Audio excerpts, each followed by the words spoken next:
సేవించినా రాముడిని సేవించినా కృష్ణుడిని సేవించినా అది తెలిసిన తర్వాత ఇంక అవసరం లేదు. నువ్వు ఆత్మజ్ఞానంలో అలా ఉండిపోవచ్చు, అభ్యంతరం ఎలా వస్తే గుళ్ళోకి రావచ్చు, లేకపోతే లేదు. అటువంటి వాడు ఆత్మజ్ఞాని అయిన వాడు దేవాలయానికి వస్తే దేవాలయానికి వైభవం పడుతుందమ్మా, వాడు సామాన్యుడు కాదు. యోగ వాసిష్ఠంలో చెబుతారు, బ్రహ్మజ్ఞాని అయినటువంటి మహానుభావుణ్ణి ముక్కోటి దేవతలు పొదివి పట్టుకుని కాపాడుతూ ఉంటారట. పసిపిల్లాడు 15 రోజుల పిల్లాడిని తల్లి ఎలా పట్టుకుంటుంది, కొంచెం గాలి తగిలితే రొంప చేస్తుందేమో అని ఎలా పట్టేసుకుంటుంది. అలాగే బ్రహ్మజ్ఞాని అయిన మహానుభావుడు స్త్రీ అయినా పురుషుడైనా ఎవరైనా ముక్కోటి దేవతలు పొదివి పట్టుకుంటారట.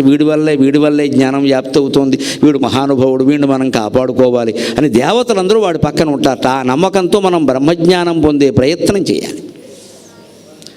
ఆ బ్రహ్మజ్ఞానం పొందడం, మనం మామూలుగా జ్ఞానం పొందాలి అంటే గురువుని ఆశ్రయిస్తాం, గురువు పాదాలు సేవిస్తాం. ఒక టీచర్ పాదాలు సేవిస్తేనే, టీచర్ దగ్గర వినయంగా ఉంటేనే ఆయనకు వచ్చిన లెక్కలో సైన్సో సోషలో ఇంగ్లీషో మనకు చెబుతున్నాడు కదా.